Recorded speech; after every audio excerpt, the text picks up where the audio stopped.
ಅಲ್ಹಮ್ದುಲಿಲ್ಲಾಹಿ ರಬ್ಬಿಲ್ ಆಲಮೀನ್. ಸರ್ವಸ್ತುತಿಯು ಸರ್ವಲೋಕದ ಒಡೆಯನಿಗೆ ಮೀಸಲು. ಪ್ರವಾದಿ ಜೀವನ ಸಂದೇಶ ಇದರ ಎರಡನೇ ಸರಣಿಯಲ್ಲಿ ನಾವಿದ್ದೇವೆ. ಹಿಂದಿನ ಸರಣಿಯಲ್ಲಿ ನಾವು ಪ್ರವಾದಿ ಮುಹಮ್ಮದ್ ಸಲ್ಲಲ್ಲಾಹು ಅಲೈಹಿ ವಸಲ್ಲಂ ಅವರ ಜೀವನ ಸಂದೇಶವನ್ನು ಯಾಕೆ ಕಲಿಯಬೇಕು ಮತ್ತು ಅವರ ಜೀವನ ಇಂದಿನ ಕಾಲಕ್ಕೆ ಹೇಗೆ ಪ್ರಸ್ತುತ ಇತ್ಯಾದಿಗಳ ಬಗ್ಗೆ ಮಾತನಾಡಿದ್ದೆವು. ಅದೇ ರೀತಿಯಲ್ಲಿ ಮಾನವ ಸಹಜವಾದಂತಹ ಅನೇಕ ಜಿಜ್ಞಾಸೆಗಳಿಗೆ ಯಾವ ರೀತಿ ಪ್ರವಾದಿ ಮುಹಮ್ಮದ್ ಸಲ್ಲಲ್ಲಾಹು ಅಲೈಹಿ ವಸಲ್ಲಂ ಅವರ ಜೀವನದಲ್ಲಿ ಅತ್ಯಂತ ಸುಂದರವಾದಂತಹ ಪಾಠಗಳಿವೆ ಎಂಬುದನ್ನು ಕೂಡ ನಾವು ಕಳೆದ ನಮ್ಮ ಸರಣಿಯಲ್ಲಿ ತಿಳಿದುಕೊಳ್ಳಲು ಪ್ರಯತ್ನ ಮಾಡಿದ್ದೆವು. ಇಂದಿನ ಈ ಸರಣಿ ಅದರ ಮುಂದುವರಿದ ಭಾಗವಾಗಿದೆ. ಪ್ರವಾದಿ ಮುಹಮ್ಮದ್ ಸಲ್ಲಲ್ಲಾಹು ಅಲೈಹಿ ವಸಲ್ಲಂ ಅವರ ಜೀವನವನ್ನು ನಾವು ಯಾಕೆ ಅಧ್ಯಯನ ಮಾಡಬೇಕು ಮತ್ತು ಸಾಮಾನ್ಯವಾಗಿ ಅವರ ಜೀವನದ ಬಗ್ಗೆ ಸೀರತುನ್ ನಬಿ ಅಥವಾ ಸೀರಾ ಎಂಬ ಪದಗಳು ಬಳಕೆಯಾಗುತ್ತದೆ. ಅದರ ಅರ್ಥ ಏನು, ಅವರ ಜೀವನಕ್ಕೂ ಪವಿತ್ರ ಕುರ್ಆನ್ಗೂ ಇರುವಂತಹ ಸಂಬಂಧ ಏನು ಮತ್ತು ಅವರ ಜೀವನ ಸಂದೇಶವನ್ನು ಕ್ರೋಢೀಕರಿಸಲಿಕ್ಕೆ ಯಾವ ಆಧಾರಗಳನ್ನು ಬಳಸಲಾಗಿದೆ ಇತ್ಯಾದಿ ವಿಷಯಗಳನ್ನು ನಾವು ಈ ದಿವಸ ಕಲಿಯಲು ಪ್ರಯತ್ನಿಸೋಣ. ಪ್ರವಾದಿ ಮುಹಮ್ಮದ್ ಸಲ್ಲಲ್ಲಾಹು ಅಲೈಹಿ ವಸಲ್ಲಮರ ಜೀವನದ ಬಗ್ಗೆ ಸಾಮಾನ್ಯವಾಗಿ ಸೀರತುನ್ ನಬಿ ಅಥವಾ ಪ್ರವಾದಿ ಮುಹಮ್ಮದ್ ಸಲ್ಲಲ್ಲಾಹು ಅಲೈಹಿ ವಸಲ್ಲಂ ಅವರ ಚಾರಿತ್ರ್ಯ ಅಥವಾ ಜೀವನ ಎಂದು ಸಾಮಾನ್ಯವಾಗಿ ಹೇಳುತ್ತಾರೆ. ಸೀರಾ ಎಂಬ ಪದ ಬಳಕೆಯಾಗುತ್ತದೆ. ಈ ಸೀರಾ ಸೀರಾ ಅಂತ ಹೇಳಿದರೆ ಅರಬಿ ಭಾಷೆಯ ಪದ ಸೀನ್ ಯಾ ರಾ ಎಂಬಂತಹ ಮೂರು ಪದಗಳು ಸೇರಿ ಸೀರಾ ಅದರ ಮೂಲ ಪದಗಳು ಈ ಪದಗಳಾಗಿವೆ. ಸೀರ್ ಅಂತ ಹೇಳಿದರೆ ಸಂಚಾರ ಎಂದರ್ಥ.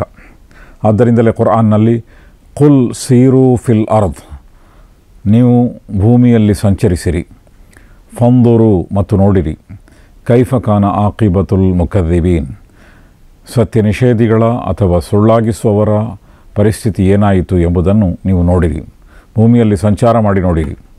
ಇಲ್ಲಿ ಸಂಚಾರ ಎಂಬುದಕ್ಕೆ ಸೀರು ಎಂಬ ಪದ ಉಪಯೋಗ ಆಗಿದೆ. ಅದೇ ರೀತಿಯಲ್ಲಿ ಪ್ರವಾದಿ ಮುಹಮ್ಮದ್ ಸಲ್ಲಲ್ಲಾಹು ಅಲೈಹಿ ವಸಲ್ಲಂ ಅವರ ಜೀವನಕ್ಕೂ ಕೂಡ ಇದೇ ಪದವನ್ನು ಬಳಕೆ ಮಾಡಲಾಗಿದೆ, ಸೀರಾ ಅಥವಾ ಸೀರತ್.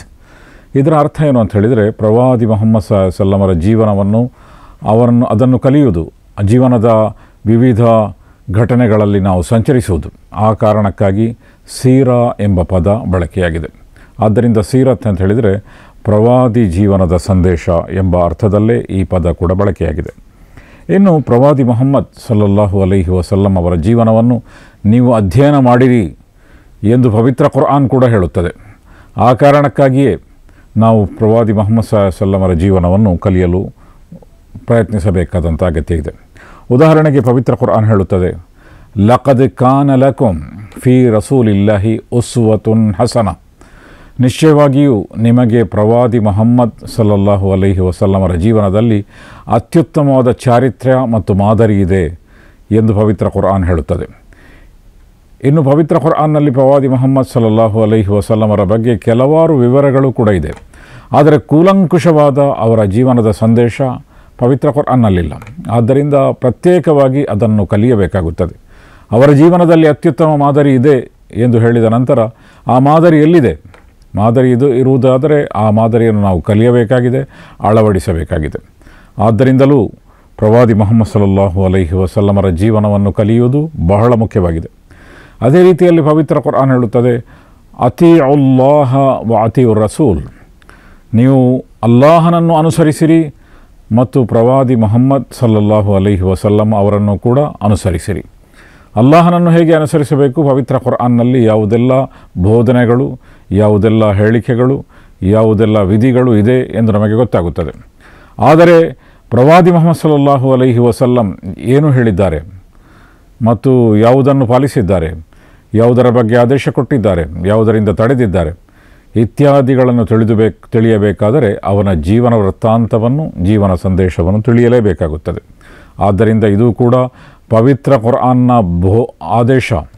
ಪ್ರವಾದಿ ಮುಹಮ್ಮದ್ ಸಲ್ಲಲ್ಲಾಹು ಅಲೈಹಿ ವಸಲ್ಲಮರ ಜೀವನದ ಬಗ್ಗೆ ಕಲಿಯಿರಿ ಎಂಬಂತಹ ಆದೇಶ ಮಾರ್ಮಿಕವಾಗಿ ಪವಿತ್ರ ಕುರ್ಆನ್ನಲ್ಲಿದೆ. ಆ ಕಾರಣಕ್ಕಾಗಿಯೂ ಕೂಡ ನಾವು ಪ್ರವಾದಿ ಮುಹಮ್ಮದ್ ಸಲ್ಲಲ್ಲಾಹು ಅಲೈಹಿ ವಸಲ್ಲಂ ಅವರ ಜೀವನವನ್ನು ಕಲಿಯಬೇಕಾಗಿದೆ. ಇನ್ನು ಪ್ರವಾದಿ ಮುಹಮ್ಮದ್ ಸಲ್ಲಲ್ಲಾಹು ಅಲೈಹಿ ವಸಲ್ಲಂ ಅವರು ಸ್ವತಃ ತಮ್ಮ ಜೀವನ ಸಂದೇಶ ನಿಮಗೆ ಬಹಳ ಮುಖ್ಯ ಎಂದು ಹೇಳಿದ್ದಾರೆ. ತಮ್ಮ ಕೊನೆಯ ಭಾಷಣದಲ್ಲಿ ಅವರು ಹೇಳಿದಂತಹ ಹಲವಾರು ವಾಕ್ಯಗಳು ಅದು ಕೊನೆಯ ಸಂದೇಶದ ರೂಪದಲ್ಲಿದೆ. ಕೊನೆಯ ಅತ್ಯುತ್ತಮವಾದ ಬೋಧನೆಗಳು, ಮರೆಯಲಾಗದಂತಹ ಬೋಧನೆಗಳು, ಆ ರೂಪದಲ್ಲಿ ಪ್ರವಾದಿ ಮುಹಮ್ಮದ್ ಸಲ್ಲಲ್ಲಾಹು ಅಲೈಹಿ ವಸಲ್ಲಂ ಅವರು ನಮ್ಮ ಮುಂದೆ ಸಂದೇಶವನ್ನು ಇರಿಸಿದ್ದಾರೆ. ಒಂದು ಕಡೆ ಅವರು ಹೇಳಿದ್ದಾರೆ, ತರಕ್ತು ಫೀಕುಂ ಅಮ್ರೇನ್, ನಾನು ನಿಮ್ಮ ಮಧ್ಯೆ 2 ವಿಷಯಗಳನ್ನು ಬಿಟ್ಟು ಹೋಗುತ್ತಿದ್ದೇನೆ. ಲನ್ ತದಿಲ್ಲು ಮಾ ತಮಸ್ಸಕ್ತುಂ ಬಿಹಿಮಾ, ಆ 2 ವಸ್ತುಗಳನ್ನು ನೀವು ಭದ್ರವಾಗಿ ಹಿಡಿದುಕೊಂಡರೆ ನೀವು ಪಥಭ್ರಷ್ಟರಾಗಲು ಸಾಧ್ಯವಿಲ್ಲ. ಆ 2 ವಸ್ತುಗಳು ಯಾವುದು ಎಂದರೆ ಕಿತಾಬಿಲ್ಲಾಹಿ ವಸುನ್ನತಿ, ಮೊದಲನೆಯದು ಪವಿತ್ರ ಕುರ್ಆನ್, 2ನೇದು ನನ್ನ ಜೀವನಾದರ್ಶ. ಈ 2ನ್ನು ಭದ್ರವಾಗಿ ಎಲ್ಲಿಯವರೆಗೆ ಮುಸ್ಲಿಮರು ಹಿಡಿದಿರುತ್ತಾರೋ ಅಥವಾ ಮನುಷ್ಯ ಸಂಕುಲ ಹಿಡಿದಿರುತ್ತದೋ ಅಲ್ಲಿಯವರೆಗೆ ಅವರು ಪಥಭ್ರಷ್ಟತೆಗೆ ಹೋಗಲು ಸಾಧ್ಯವಿಲ್ಲ ಎಂದು ಪ್ರವಾದಿ ಮುಹಮ್ಮದ್ ಸಲ್ಲಲ್ಲಾಹು ಅಲೈಹಿ ವಸಲ್ಲಂ ಹೇಳಿದ್ದಾರೆ. ಈ ಕಾರಣಕ್ಕಾಗಿಯೂ ಪವಿತ್ರ ಕುರ್ಆನ್ನಷ್ಟೇ ಮುಖ್ಯವಾದುದು ಪ್ರವಾದಿ ಮುಹಮ್ಮದ್ ಸಲ್ಲಲ್ಲಾಹು ಅಲೈಹಿ ವಸಲ್ಲಮರ ಜೀವನ ಮತ್ತು ಸಂದೇಶ. ಅದನ್ನು ನಾವು ಕಲಿಯಬೇಕಾದಂಥ ಅಗತ್ಯ ಇದೆ. ಇನ್ನು ಕುರ್ಆನ್ನ ಬಗ್ಗೆ ನಾವು ನೋಡುವುದಾದರೆ, ಕುರ್ಆನ್ನ ಕಲಿಕೆಗೆ, ಪವಿತ್ರ ಕುರ್ಆನ್ನ ಸುಂದರವಾದ ಅಧ್ಯಯನಕ್ಕೆ ಪ್ರವಾದಿ ಮುಹಮ್ಮದ್ ಸಲ್ಲಲ್ಲಾಹು ಅಲೈಹಿ ವಸಲ್ಲಮರ ಜೀವನ ಬಹಳ ಮುಖ್ಯವಾದ ಒಂದು ಆಧಾರವಾಗಿದೆ. ಏಕೆಂದರೆ ಅವರ ಅತ್ಯಂತ ಪ್ರಿಯಕರವಾದಂತಹ, ಅತ್ಯಂತ ಪ್ರೀತಿಯ ಪತ್ನಿಯಾದಂತಹ ಆಯಿಷಾ ರದಿಯಲ್ಲಾಹು ತಾಲಾ ಅನ್ಹಾರೊಂದಿಗೆ ಜನರು ಹೋಗಿ ಕೇಳಿದರು, ಪ್ರವಾದಿ ಮುಹಮ್ಮದ್ ಸಲ್ಲಲ್ಲಾಹು ಅಲೈಹಿ ವಸಲ್ಲಮರ ಜೀವನ ಹೇಗಿತ್ತು? ಅದಕ್ಕೆ ಅವರು ಹೇಳಿದರು, ಕಾನ ಖುಲುಕುಹುಲ್ ಕುರ್ಆನ್, ಅವರ ಚಾರಿತ್ರ್ಯ ಪವಿತ್ರ ಕುರ್ಆನ್ನ ಚಾರಿತ್ರ್ಯವಾಗಿತ್ತು. ಪವಿತ್ರ ಕುರ್ಆನ್ನ ಒಂದು ನಡೆದಾಡುವಂತಹ ಮಾದರಿಯಾಗಿದ್ದರು ಪ್ರವಾದಿ ಮುಹಮ್ಮದ್ ಸಲ್ಲಲ್ಲಾಹು ಅಲೈಹಿ ವಸಲ್ಲಂ ಎಂದು ಆಯಿಷಾ ರದಿಯಲ್ಲಾಹು ತಾಲಾ ಅನ್ಹಾ ಅವರ ಪತ್ನಿ ಹೇಳಿದರು.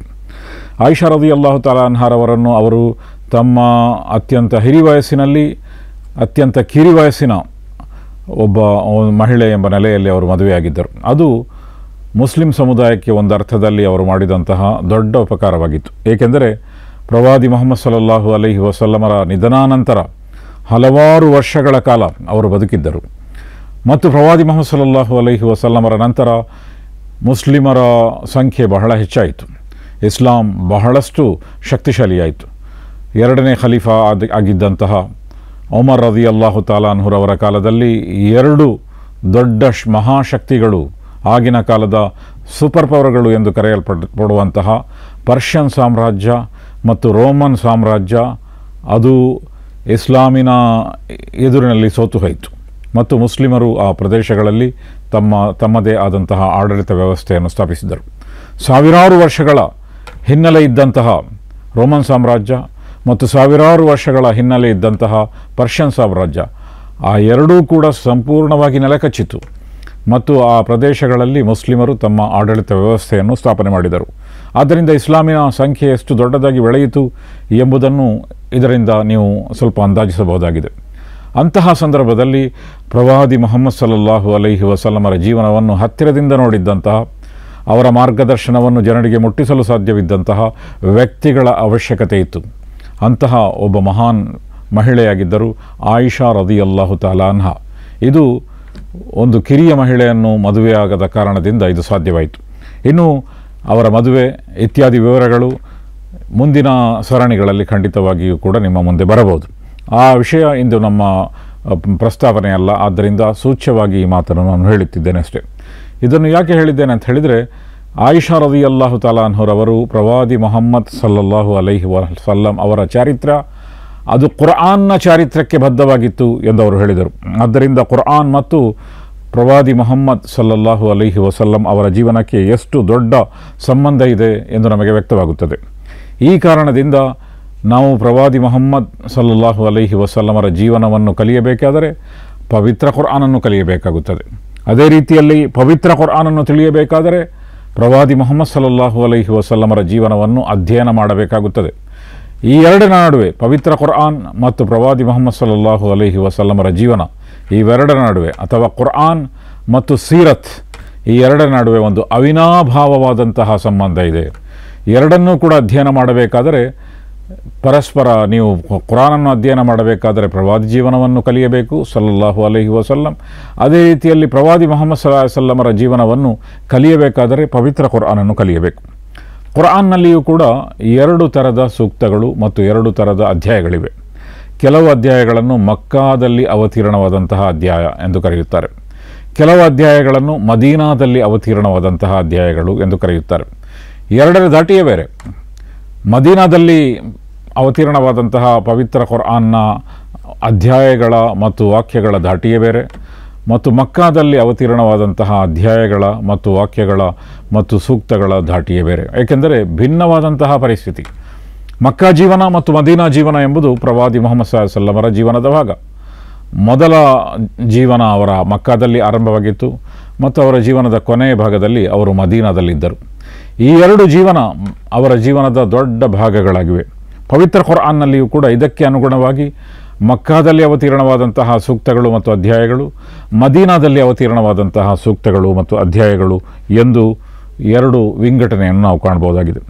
ಇನ್ನು ಪ್ರವಾದಿ ಮುಹಮ್ಮದ್ ಸಲ್ಲಲ್ಲಾಹು ಅಲೈಹಿ ವಸಲ್ಲಮರ ಜೀವನದ ವಿವಿಧ ಸಂದರ್ಭಗಳಲ್ಲಿ ಬೇರೆ ಬೇರೆ ವಾಕ್ಯಗಳು ಅವತೀರ್ಣಗೊಂಡಿದೆ. ಆ ವಾಕ್ಯಗಳ ಹಿನ್ನೆಲೆಯನ್ನು ನಾವು ನೋಡುವುದಾದರೆ ಅದೆಲ್ಲವೂ ಕೂಡ ಪ್ರವಾದಿ ಜೀವನದ ಸಂದೇಶಕ್ಕೆ ಬದ್ಧವಾದ ಮತ್ತು ಅದಕ್ಕೆ ಸಂಬಂಧ ಹೊಂದಿದಂತಹ ವಾಕ್ಯಗಳಾಗಿವೆ. ಆದ್ದರಿಂದ ಪ್ರವಾದಿ ಮುಹಮ್ಮದ್ ಸಲ್ಲಲ್ಲಾಹು ಅಲೈಹಿ ವಸಲ್ಲಮರ ಜೀವನವನ್ನು ನಾವು ಕಲಿಯಬೇಕಾದರೆ ಅದಕ್ಕಿರುವಂತಹ ಮೊದಲನೇ ಆಧಾರ ಅದು ಪವಿತ್ರ ಕುರ್ಆನ್ ಆಗಿದೆ. ಪವಿತ್ರ ಕುರ್ಆನ್ನಲ್ಲಿ ಪ್ರವಾದಿ ಮುಹಮ್ಮದ್ ಸಲ್ಲಲ್ಲಾಹು ಅಲೈಹಿ ವಸಲ್ಲಮರ ಜೀವನಾರಂಭಕ್ಕಿಂತ ಮೊದಲಿನ ಅಂದರೆ ಅವರ ಹುಟ್ಟಿನ ಸನ್ನಿವೇಶಕ್ಕಿಂತ ಹಿಂದೆ ಯಾವ ಸನ್ನಿವೇಶ ಇತ್ತು ಎಂಬುದನ್ನು ಕೂಡ ಹೇಳಲಾಗಿದೆ. ಅದೇ ರೀತಿಯಲ್ಲಿ ಅವರ ಬೇರೆ ಬೇರೆ ಜೀವನ ಕಾಲದಲ್ಲಿ ಎಂತಹ ಪರಿಸ್ಥಿತಿ ಇತ್ತು ಎಂಬಂತಹ ವಿವರಗಳನ್ನು ಕೂಡ ನಮಗೆ ಕಾಣಲಿಕ್ಕೆ ಸಾಧ್ಯ ಇದೆ. ಉದಾಹರಣೆಗೆ ಪವಿತ್ರ ಕುರ್ಆನ್ನಲ್ಲಿ ಬರುವಂತಹ ಒಂದು ಅಧ್ಯಾಯ ಫೀಲ್ ಎಂಬ ಅಧ್ಯಾಯ. ಆನೆ, ಫೀಲ್ ಅಂತ ಹೇಳಿದರೆ ಆನೆ. ಅದರ ಆರಂಭ ಹೇಗೆ ಆಗ್ತದೆ ಅಂತ ಹೇಳಿದರೆ, ಅಲಂ ತರ ಕೈಫ ಫಅಲ ರಬ್ಬುಕ ಬಿ ಅಸ್ಹಾಬಿಲ್ ಫೀಲ್. ಆನೆಯವರೊಂದಿಗೆ ನಿಮ್ಮ ಪ್ರಭು ಯಾವ ರೀತಿ ವ್ಯವಹಾರ ಮಾಡಿದನು ಎಂಬುದನ್ನು ನೀವು ನೋಡುವುದಿಲ್ಲವೇ? ಇದು ಒಂದು ದೊಡ್ಡ ಘಟನೆಗೆ ಸಂಬಂಧಿಸಿದಂತಹ ಸೂಕ್ತವಾಗಿದೆ. ಪ್ರವಾದಿ ಮುಹಮ್ಮದ್ ಸಲ್ಲಲ್ಲಾಹು ಅಲೈಹಿ ವಸಲ್ಲಂ ಹುಟ್ಟುವುದಕ್ಕಿಂತಲೂ ಮೊದಲು ಸಂಭವಿಸಿದಂತಹ ಘಟನೆ. ಮಕ್ಕಾದಲ್ಲಿ ಮತ್ತು ಅರಬ್ ನಾಡಿನಲ್ಲಿ ಸಾಮಾನ್ಯವಾಗಿ ಜನರು ತಾರೀಖನ್ನು ಅಥವಾ ಯಾವುದೇ ರೀತಿಯ ಒಂದು ಕಾಲವನ್ನು ಯಾವ ರೀತಿ ನೆನಪಿಸಿಕೊಳ್ತಾ ಇದ್ದರು ಅಂತ ಹೇಳಿದರೆ, ಆ ಕಾಲದಲ್ಲಿ ಸಂಭವಿಸಿದಂತಹ ಒಂದು ದೊಡ್ಡ ಘಟನೆ ಅದರೊಂದಿಗೆ ಆ ಸಮಯವನ್ನು ಜೋಡಿಸ್ತಾ ಇದ್ದರು ಅವರು. ಆದ್ದರಿಂದ ಈ ಕಾಲ ಆನೆಯ ಒಂದು ದೊಡ್ಡ ಘಟನೆ ಸಂಭವಿಸಿತ್ತು, ಆನೆಯ ದುರಂತ.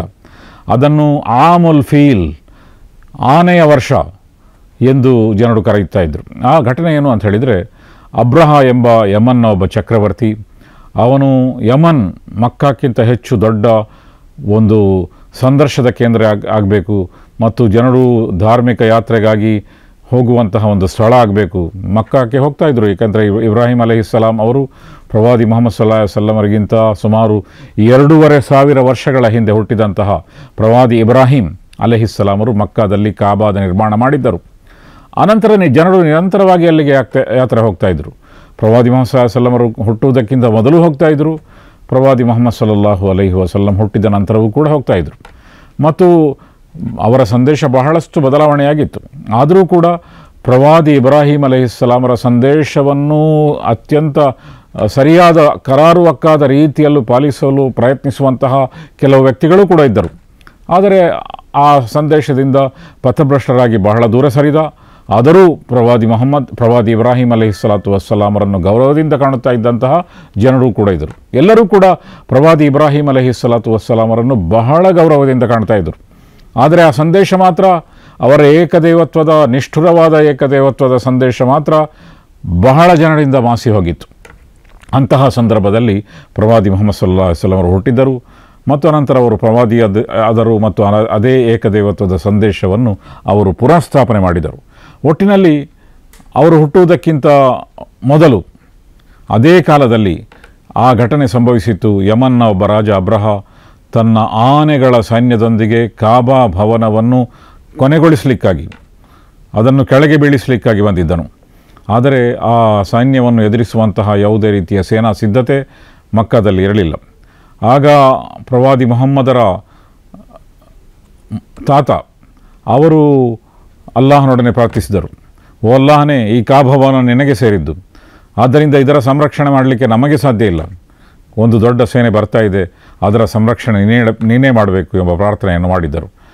ಅದೇ ರೀತಿಯಲ್ಲಿ ಅಲ್ಲಾಹನು ಆ ಕಾಬಾ ಭವನ, ಅದು ಐತಿಹಾಸಿಕವಾದ ಭವನ ಆದ್ದರಿಂದ, ಮತ್ತು ಪ್ರವಾದಿ ಇಬ್ರಾಹಿಂ ಅಲೈಹಿಸ್ಸಲಾತು ವಸ್ಸಲಾಂ ಅದನ್ನು ಏಕದೇವತ್ವದ ಕೇಂದ್ರವನ್ನಾಗಿ ಸ್ಥಾಪನೆ ಮಾಡಿದ್ದರಿಂದ, ಮತ್ತು ಅದು ವಿಶ್ವಾಂತ್ಯದ ತನಕ ಏಕದೇವತ್ವದ ಕೇಂದ್ರವಾಗಿ ಉಳಿಯುವಂತಹ ಒಂದು ಅವಶ್ಯಕತೆ ಇದ್ದುದರಿಂದ ಅಲ್ಲಾಹನು ಸಹಾಯ ಮಾಡಿದನು.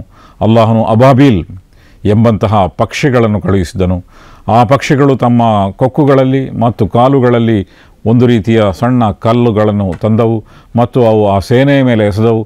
ಮತ್ತು ಜನರ ಬಹಳ ಆಶ್ಚರ್ಯಚಕಿತವಾದಂಥ ಒಂದು ಘಟನೆ, ಜನರು ಆಶ್ಚರ್ಯಚಕಿತವಾದಂತಹ ಕಣ್ಣುಗಳಿಂದ ನೋಡುವಂತಹ ಒಂದು ಘಟನೆ ಸಂಭವಿಸಿತು. ಅದೇನಂತ ಹೇಳಿದರೆ, ಆನೆಗಳ ಸೈನ್ಯ ಸಂಪೂರ್ಣವಾಗಿ ಧ್ವಂಸವಾಯಿತು. ಅಂತಹ ಒಂದು ಘಟನೆ ಸಂಭವಿಸಿತು. ಆ ಘಟನೆ ಸಂಭವಿಸಿದ್ದು ಪ್ರವಾದಿ ಮುಹಮ್ಮದ್ ಸಲ್ಲಲ್ಲಾಹು ಅಲೈಹಿ ವಸಲ್ಲಂ ಹುಟ್ಟಿದಂತಹ ವರ್ಷ. ಆ ಘಟನೆಯ ಬಗ್ಗೆ ಒಂದು ಪವಿತ್ರ ಕುರ್ಆನ್ನಲ್ಲಿ ಸೂಕ್ತ ಇದೆ. ಅದರಿಂದ ನಮಗೆ ವ್ಯಕ್ತವಾಗುವುದೇನಂತ ಹೇಳಿದರೆ, ಪ್ರವಾದಿ ಮುಹಮ್ಮದ್ ಸಲ್ಲಲ್ಲಾಹು ಅಲೈಹಿ ವಸಲ್ಲಂ ಹುಟ್ಟುವುದಕ್ಕಿಂತ ಮೊದಲಿನ ವೃತ್ತಾಂತ ಅದನ್ನೂ ಕೂಡ ಪವಿತ್ರ ಕುರ್ಆನ್ನಲ್ಲಿ ಕಾಣಲಿಕ್ಕೆ ಸಾಧ್ಯ ಇದೆ. ಅದೇ ರೀತಿಯಲ್ಲಿ ಬೇರೆ ಬೇರೆ ಅವರ ಜೀವನದ ಸಂದರ್ಭಗಳು, ಉದಾಹರಣೆಗೆ ಅವರು ಮಕ್ಕಾದಿಂದ ಮದೀನಾಕ್ಕೆ ಹಿಜ್ರತ್ ಹೋಗುವಂತಹ ಸಂದರ್ಭವನ್ನು ಕೂಡ ಪವಿತ್ರ ಕುರ್ಆನ್ನಲ್ಲಿ ನೆನಪಿಸಲಾಗಿದೆ. ವಇದ್ ಯಮ್ಕುರು ಬಿಕಲ್ಲದೀನ ಕಫರು ಲಿಯುಸ್ಬಿತೂಕ ಔ ಯಕ್ತುಲೂಕ ಔ ಯುಖ್ರಿಜೂಕ್ ವಯಂಕುರೂನ ವಯಂಕುರುಲ್ಲಾಹ್ ವಲ್ಲಾಹು ಖೈರುಲ್ ಮಾಕಿರೀನ್. ಇದು ಕೂಡ ಪವಿತ್ರ ಕುರ್ಆನ್ನ ಸೂರತುಲ್ ಅನ್ಫಾಲ್ನಲ್ಲಿ ಬರುವಂತಹ ಒಂದು ವಾಕ್ಯ.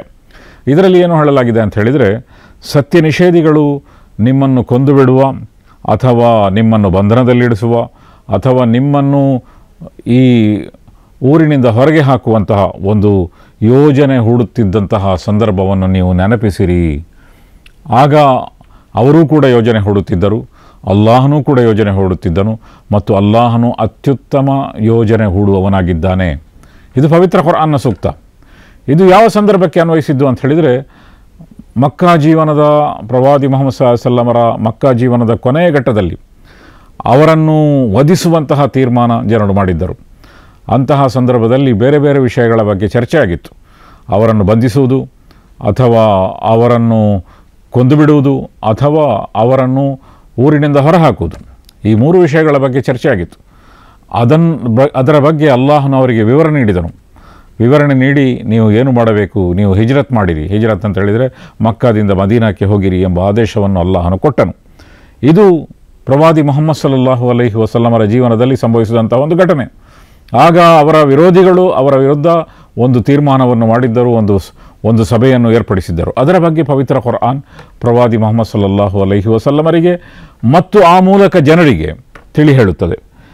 ಇದರಿಂದ ನಮಗೆ ವ್ಯಕ್ತವಾಗುವುದೇನಂತ ಹೇಳಿದರೆ, ಪ್ರವಾದಿ ಮುಹಮ್ಮದ್ ಸಲ್ಲಲ್ಲಾಹು ಅಲೈಹಿ ವಸಲ್ಲಮರ ಬೇರೆ ಬೇರೆ ಘಟನೆಗಳು ಅದು ಪವಿತ್ರ ಕುರ್ಆನ್ನಲ್ಲಿ ಬಂದಿದೆ.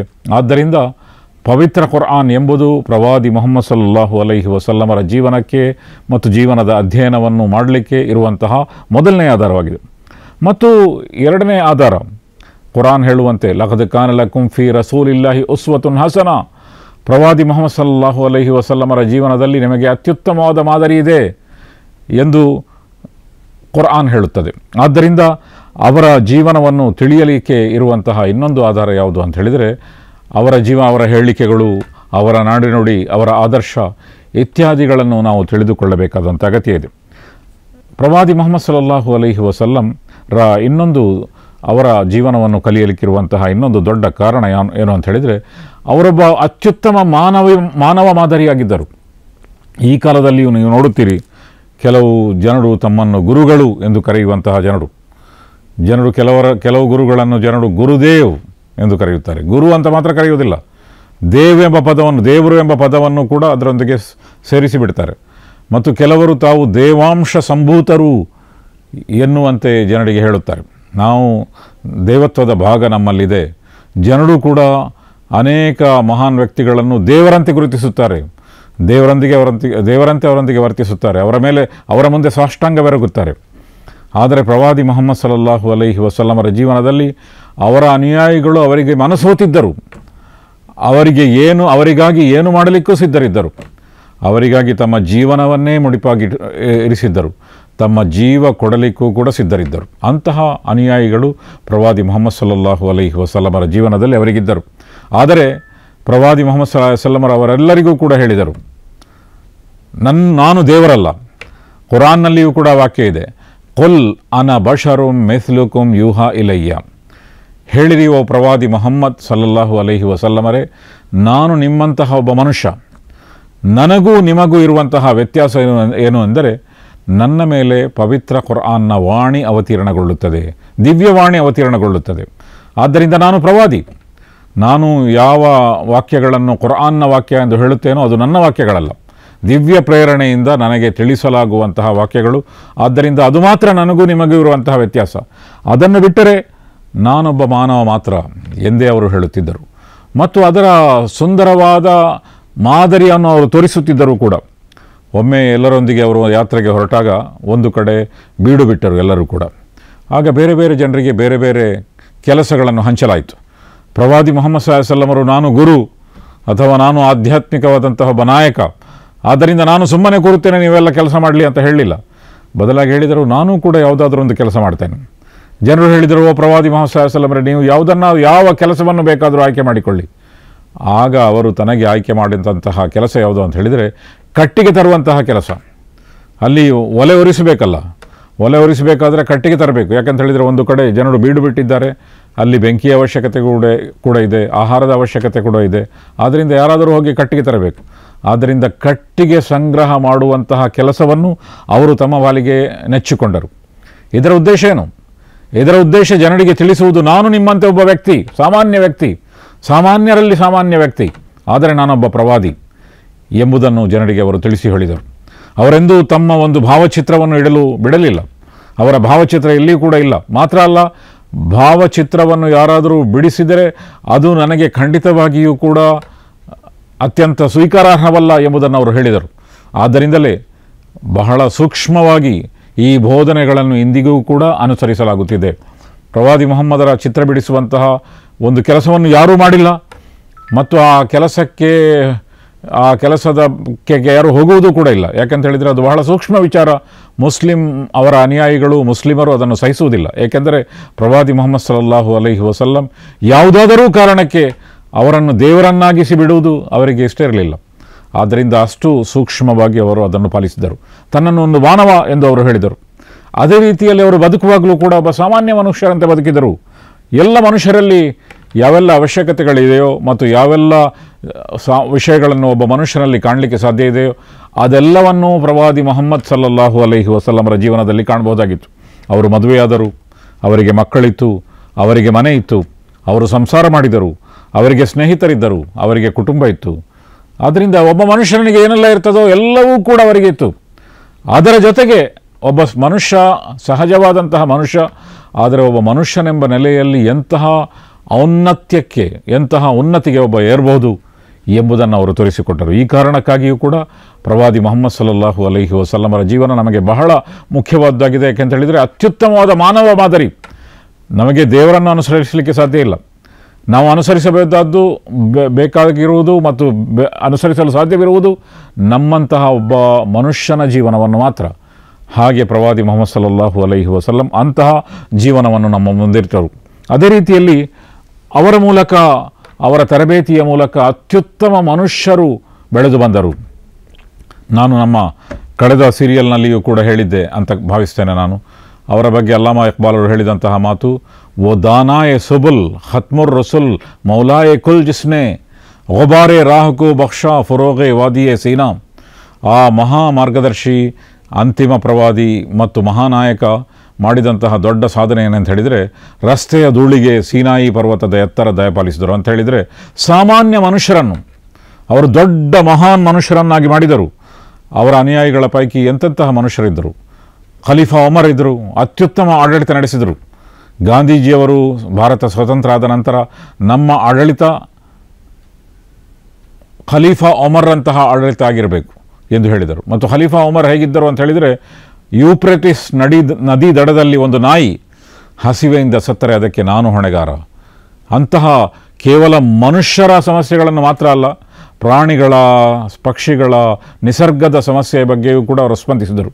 ಪಕ್ಷಿಗಳ ಬಗ್ಗೆ ಅವರು ಹೇಳಿದರು, ನಿಮ್ಮ ಪರ್ವತಗಳಲ್ಲಿ ಹಿಮಾವೃತಗೊಂಡಿರುವಂತಹ ಕಾಲದಲ್ಲಿ, ಶೀತ ಆವೃತವಾಗಿರುವಂತಹ ಕಾಲದಲ್ಲಿ, ಚಳಿಗಾಲದಲ್ಲಿ ಪಕ್ಷಿಗಳಿಗೆ ಆಹಾರ ಇರುವುದಿಲ್ಲ. ಆದ್ದರಿಂದ ಧಾನ್ಯಗಳನ್ನು ಹೋಗಿ ನೀವು ಪರ್ವತಗಳಲ್ಲಿ ಹಾಕಿರಿ ಎಂದು ಅವರು ಹೇಳಿದರು. ಪರ್ವತದಲ್ಲಿ ಎಲ್ಲಿ ಒಣಗಿದ ಭಾಗಗಳಿದೆಯೋ ಅಲ್ಲಿ ನೀವು ಧಾನ್ಯಗಳನ್ನು ಹಾಕಿರಿ. ಮತ್ತು ಆ ಪದ್ಧತಿಯನ್ನು ಈಗಲೂ ಕೂಡ ಅನೇಕ ಮುಸ್ಲಿಂ ರಾಷ್ಟ್ರಗಳಲ್ಲಿ ಅನುಸರಿಸಲಾಗುತ್ತಿದೆ. ಉದಾಹರಣೆಗೆ ಟರ್ಕಿಯಲ್ಲಿ ಈಗಲೂ ಕೂಡ ಅದನ್ನು ಅನುಸರಿಸಲಾಗ್ತದೆ. ಆದ್ದರಿಂದ ಎಲ್ಲ ಸಮಾಜದ ಬಗ್ಗೆ, ಸಮಾಜದ ಎಲ್ಲ ಸ್ತರಗಳ ಬಗ್ಗೆ, ಮನುಷ್ಯರ ಬಗ್ಗೆ, ಪಕ್ಷಿಗಳ ಬಗ್ಗೆ, ಪ್ರಾಣಿಗಳ ಬಗ್ಗೆ, ನಿಸರ್ಗದ ಬಗ್ಗೆ ಕಾಳಜಿ ವಹಿಸಿದಂತಹ ಒಬ್ಬ ಮಹಾನ್ ವ್ಯಕ್ತಿ ಉಮರ್ ರದಿಯಲ್ಲಾಹು ತಆಲಾ ಅನ್ಹು. ಆದರೆ ಅವರು ಹಿಂದೆ ಬಹಳ ಸಾಮಾನ್ಯ ವ್ಯಕ್ತಿಯಾಗಿದ್ದರು. ಅಂತಹ ಸಾಮಾನ್ಯ ವ್ಯಕ್ತಿಯನ್ನು ಒಬ್ಬ ದೊಡ್ಡ ವ್ಯಕ್ತಿಯಾಗಿ ಮಾರ್ಪಡಿಸಿದ್ದು ಯಾರು? ಅದು ಪ್ರವಾದಿ ಮುಹಮ್ಮದ್ ಸಲ್ಲಲ್ಲಾಹು ಅಲೈಹಿ ವಸಲ್ಲಂ. ಆದ್ದರಿಂದಲೂ ಕೂಡ ಅತ್ಯುತ್ತಮವಾದ ಮಾನವ ಮಾದರಿಯನ್ನು ನಿರ್ಮಾಣ ಮಾಡಲಿಕ್ಕೆ ಸಾಧ್ಯವಿದೆ ಎಂದು ಹೇಳುವಂತಹ ಮಾದರಿಗಳನ್ನು ಕೂಡ ಪ್ರವಾದಿ ಮುಹಮ್ಮದ್ ಸಲ್ಲಲ್ಲಾಹು ಅಲೈಹಿ ವಸಲ್ಲಮರ ಜೀವನದಲ್ಲಿ ನಮಗೆ ಕಾಣಲಿಕ್ಕೆ ಸಾಧ್ಯ ಇದೆ. ಈ ಕಾರಣಕ್ಕಾಗಿಯೂ ಕೂಡ ನಾವು ಪ್ರವಾದಿ ಮುಹಮ್ಮದ್ ಸಲ್ಲಲ್ಲಾಹು ಅಲೈಹಿ ವಸಲ್ಲಮರ ಜೀವನವನ್ನು ಕಲಿಯಬೇಕಾಗಿದೆ. ಇನ್ನು ಪ್ರವಾದಿ ಮುಹಮ್ಮದ್ ಸಲ್ಲಲ್ಲಾಹು ಅಲೈಹಿ ವಸಲ್ಲಮರ ಜೀವನಕ್ಕಿರುವಂತಹ ಇತರ ಆಧಾರಗಳು ಯಾವುದು ಅಂತ ಹೇಳಿದರೆ, ಮೊಟ್ಟ ಮೊದಲು ಕ್ರಿಸ್ತಶಕ 768ರಲ್ಲಿ ಅವರ ಬಗ್ಗೆ ಒಂದು ಜೀವನ ಸಂದೇಶವನ್ನು ಒಳಗೊಂಡಿರುವಂತಹ ಹಲವಾರು ಸಂಪುಟಗಳ ಗ್ರಂಥವನ್ನು ಇಬ್ನ್ ಇಸ್ಹಾಕ್ ಎಂಬುವರು ರಚಿಸಿದರು. ಇದು ಕ್ರಿಸ್ತಶಕ 768ರಲ್ಲಿ ಅಂತ ಹೇಳಿದರೆ ಪ್ರವಾದಿ ಮುಹಮ್ಮದ್ ಸಲ್ಲಲ್ಲಾಹು ಅಲೈಹಿ ವಸಲ್ಲಮರ ಜೀವನದ ಸುಮಾರು 200 ವರ್ಷಗಳ ನಂತರ ಮೊದಲನೆಯ ಗ್ರಂಥ. ಅದು ಹಲವಾರು ಸಂಪುಟಗಳನ್ನು ಒಳಗೊಂಡಂತಹ ಗ್ರಂಥವಾಗಿತ್ತು. ಅದರಲ್ಲಿ ಅವರು ಪ್ರವಾದಿ ಆದಮ್, ಮೊದಲ ಮಾನವರಾದಂತಹ ಆದಮ್ ಅಲೈಹಿಸ್ಸಲಾಮರಿಂದ ಆರಂಭಗೊಳಿಸಿ ಅನಂತರ ಬೇರೆ ಬೇರೆ ಪ್ರವಾದಿಗಳ ವೃತ್ತಾಂತವನ್ನು ಬರೆದು ಕೊನೆಗೆ ಪ್ರವಾದಿ ಮುಹಮ್ಮದ್ ಸಲ್ಲಲ್ಲಾಹು ಅಲೈಹಿ ವಸಲ್ಲಮರ ಜೀವನದ ವೃತ್ತಾಂತವನ್ನು ಕೂಡ ಬರೆದಿದ್ದರು. ಇಬ್ನ್ ಇಸ್ಹಾಕ್ ಬರೆದಂತಹ ಗ್ರಂಥ ಹಲವಾರು ಸಂಪುಟಗಳನ್ನು ಒಳಗೊಂಡಿತ್ತು.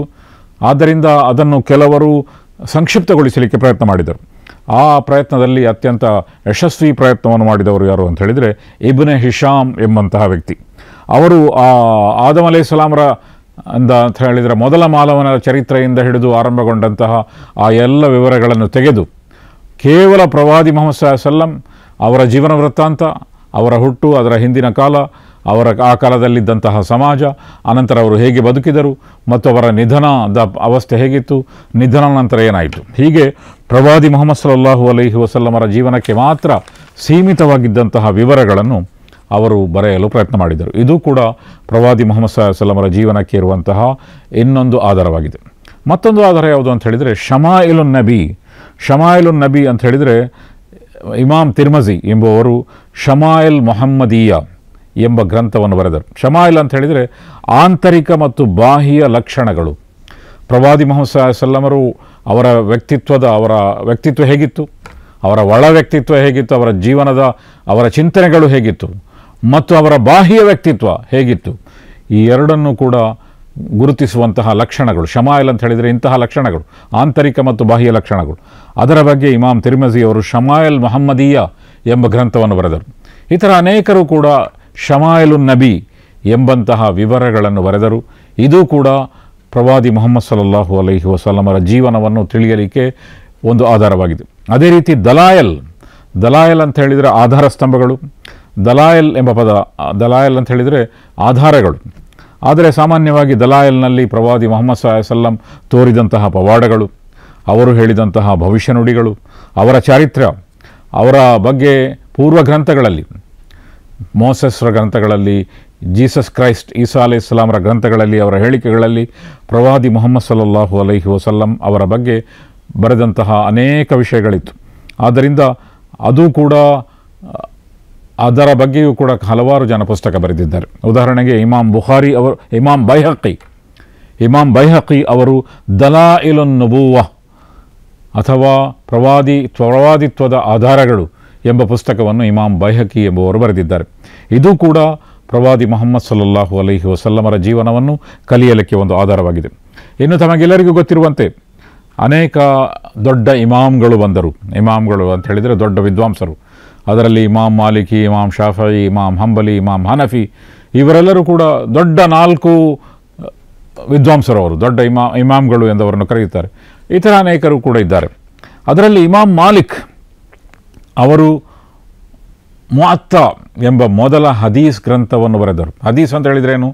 ಸಾಮಾನ್ಯವಾಗಿ ಪ್ರವಾದಿ ಮುಹಮ್ಮದರ ಹೇಳಿಕೆಗಳು ಎಂದು ಅದನ್ನು ಭಾಷಾಂತರಿಸಲಾಗುತ್ತದೆ. ಇಂಗ್ಲೀಷ್ ಭಾಷೆಯಲ್ಲಿ ಪ್ರವಾದಿ ಮುಹಮ್ಮದ್ ಸಲ್ಲಲ್ಲಾಹು ಅಲೈಹಿ ವಸಲ್ಲಮರ ಸಂಪ್ರದಾಯ ಅಥವಾ ಟ್ರೆಡಿಷನ್ಸ್ ಆಫ್ ಪ್ರಾಫಿಟ್, ಪ್ರವಾದಿ ಮುಹಮ್ಮದ್ ಸಲ್ಲಮರ ಸಂಪ್ರದಾಯ ಎಂದು ಅದನ್ನು ಭಾಷಾಂತರಿಸಲಾಗುತ್ತದೆ. ಅದು ಕೇವಲ ಹೇಳಿಕೆಗಳು ಮಾತ್ರ ಅಲ್ಲ, ಅವರ ಹೇಳಿಕೆಗಳು, ಅವರ ಬೋಧನೆಗಳು, ಅವರ ವರ್ತನೆಗಳು, ಅವರು ಆದೇಶಿಸಿದಂತಹ ವ್ಯಕ್ತಿಗಳು, ಅವರು ಆದೇಶಿಸಿದಂತಹ ವಿಷಯಗಳು, ಅವರು ಯಾವುದರಿಂದ ತಡೆದರೋ ಆ ವಿಷಯಗಳು, ಇದೆಲ್ಲವೂ ಸೇರಿ ಹದೀಸ್ ಆಗುತ್ತದೆ. ಆದ್ದರಿಂದ ಹದೀಸ್ ಎಂದರೆ ಪ್ರವಾದಿ ಮುಹಮ್ಮದ್ ಸಲ್ಲಲ್ಲಾಹು ಅಲೈಹಿ ವಸಲ್ಲಂ ಅವರ ಸಂಪ್ರದಾಯ. ಇಂತಹ ಮೊದಲ ಹದೀಸನ್ನು, ದೊಡ್ಡ ಗ್ರಂಥವನ್ನು ಬರೆದವರು ಅಂತ ಹೇಳಿದರೆ ಇಮಾಮ್ ಮಾಲಿಕ್ ಮುಅತ್ತಾ ಎಂಬ ಗ್ರಂಥವನ್ನು ಬರೆದರು. ಇದು ಕೂಡ ಪ್ರವಾದಿ ಮುಹಮ್ಮದ್ ಸಲ್ಲಲ್ಲಾಹು ಅಲೈಹಿ ವಸಲ್ಲಮರ ಜೀವನಕ್ಕಿರುವಂತಹ ಆಧಾರಗಳು. ಇನ್ನು ಪ್ರವಾದಿ ಮುಹಮ್ಮದ್ ಸಲ್ಲಲ್ಲಾಹು ಅಲೈಹಿ ವಸಲ್ಲಂ ಅವರ ಜೀವನದ ಆಧಾರದಲ್ಲಿ ಕರ್ಮಶಾಸ್ತ್ರವನ್ನು ಕ್ರೋಢೀಕರಿಸಲಿಕ್ಕೆ ಬಹಳಷ್ಟು ಜನ ಪ್ರಯತ್ನ ಮಾಡಿದರು. ಮತ್ತು ಅದೇ ರೀತಿಯಲ್ಲಿ ಪ್ರವಾದಿ ಮುಹಮ್ಮದ್ ಸಲ್ಲಲ್ಲಾಹು ಅಲೈಹಿ ವಸಲ್ಲಮರ ಸಂಪ್ರದಾಯವನ್ನು ಒಂದು ಕಡೆ ಸೇರಿಸಲಿಕ್ಕೆ ಬಹಳ ದೊಡ್ಡ ವಿದ್ವಾಂಸರು ಪ್ರಯತ್ನ ಮಾಡಿದರು.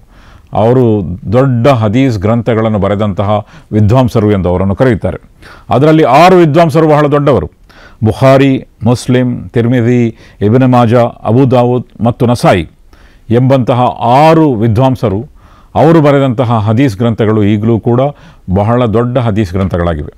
ಈ ಹದೀಸ್ ಗ್ರಂಥಗಳಲ್ಲಿಯೂ ಕೂಡ ಪ್ರವಾದಿ ಮುಹಮ್ಮದ್ ಸಲ್ಲಲ್ಲಾಹು ಅಲೈಹಿ ವಸಲ್ಲಮರ ಸಂಪ್ರದಾಯವನ್ನು ಒಂದು ಕಡೆ ಜೋಡಿಸಿರುವುದರಿಂದ ಅದರ ಮೂಲಕವೂ ಕೂಡ ಪ್ರವಾದಿ ಮುಹಮ್ಮದ್ ಸಲ್ಲಲ್ಲಾಹು ಅಲೈಹಿ ವಸಲ್ಲಮರ ಜೀವನವನ್ನು ಕಲಿಯಲಿಕ್ಕೆ ಸಾಧ್ಯ ಇದೆ. ಆದ್ದರಿಂದ ಈ ಎಲ್ಲ ಆಧಾರಗಳು ಪ್ರವಾದಿ ಮುಹಮ್ಮದ್ ಸಲ್ಲಲ್ಲಾಹು ಅಲೈಹಿ ವಸಲ್ಲಮರ ಜೀವನವನ್ನು ಕಲಿಯಲಿಕ್ಕಿರುವಂತಹ ಆಧಾರಗಳಾಗಿವೆ. ಮೌಲಾನಾ ಅಲ್ತಾಫ್ ಅಲಿ ಅವರು ಪ್ರವಾದಿ ಮುಹಮ್ಮದರ ಬಗ್ಗೆ ಏನು ಹೇಳಿದ್ದಾರೆ ಅಂತ ಹೇಳಿದರೆ, ಉತರ್ಕರ್ ಹಿರಾಸೆ ಸುಯೇ ಕೌಮ್ ಆಯಾ ಔರೆಕ್ ನುಸ್ಖೆ ಕೀಮಿಯಾ ಸಾತಲಾಯ. ಹಿರಾ ಗುಹೆ ಅಲ್ಲಿ ಅವರಿಗೆ ಮೊದಲ ವಾಣಿ ಅವತೀರ್ಣಗೊಂಡಿತು ಎಂದು ಅನೇಕ ಗ್ರಂಥಗಳಲ್ಲಿ ಉಲ್ಲೇಖಿಸಲ್ಪಟ್ಟಿದೆ. ಆದ್ದರಿಂದ ಅಲ್ಲಿಂದ ಅವರು ಇಳಿದು ಬಂದರು ಪ್ರವಾದಿ ಮುಹಮ್ಮದ್ ಸಲ್ಲಲ್ಲಾಹು ಅಲೈಹಿ ವಸಲ್ಲಂ ಎಂಬ ನಾಯಕ, ಮತ್ತು ತಮ್ಮ ಜೊತೆಗೆ ಒಂದು ದೊಡ್ಡ ಗ್ರಂಥವನ್ನು ತಂದರು. ಆ ಗ್ರಂಥ ಎಂತಹ ಗ್ರಂಥ ಆಗಿತ್ತು ಎಂದು ಅವರು ಹೇಳುತ್ತಾರೆ, ಓ ಬಿಜ್ಲಿ ಕ ಕಡ್ಕಾತ ಯಾ ಸೌತೆಹಾದಿ ಅರಬ್ ಕಿ ಜಮೀ ಜಿಸ್ನೆ ಸಾರಿ ಹಿಲಾದಿ. ಅದು ಒಂದು ಮಿಂಚಿನಂತೆ ಎರಗಿತು ಅಥವಾ ಒಬ್ಬ ಮಾರ್ಗದರ್ಶಿಯ ಧ್ವನಿಯಂತೆ ಮೊಳಗಿತು, ಮತ್ತು ಆ ಮೂಲಕ ಅದು ಇಡೀ ಅರಬ್ ಜಗತ್ತನ್ನು ಪರಿವರ್ತನೆಗೊಳಿಸಿತು. ಪವಿತ್ರ ಕುರ್ಆನ್ ಮತ್ತು ಪ್ರವಾದಿ ಮುಹಮ್ಮದ್ ಸಲ್ಲಲ್ಲಾಹು ಅಲೈಹಿ ವಸಲ್ಲಮರ ಆದರ್ಶ ಅದು ಇಡೀ ಅರಬ್ ಜಗತ್ತನ್ನು ಆರಂಭದಲ್ಲಿ ಬದಲಾವಣೆ ಮಾಡಿತು, ಮತ್ತು ಆ ಬದಲಾವಣೆ ವ್ಯಾಪಿಸುತ್ತಾ ಹೋಗಿ ವಿಶ್ವದಲ್ಲೇ ಒಂದು ದೊಡ್ಡ ಬದಲಾವಣೆಯಾಯಿತು. ಆದ್ದರಿಂದ ಇಂತಹ ದೊಡ್ಡ ವ್ಯಕ್ತಿತ್ವ, ಈ ವ್ಯಕ್ತಿತ್ವವನ್ನು ಮತ್ತಷ್ಟು ಕಲಿಯಬೇಕಾದಂಥ ಅಗತ್ಯ ಇದೆ. ಮುಂದಿನ ಸರಣಿಯಲ್ಲಿ ನಾವು ಮತ್ತಷ್ಟು ಕಲಿಯೋಣ, ಮತ್ತಷ್ಟು ತಿಳಿಯಲು ಪ್ರಯತ್ನಿಸೋಣ. ಸರ್ವಸ್ತುತಿ ಸರ್ವಲೋಕದ ಒಡೆಯನಿಗೆ ಮೀಸಲು.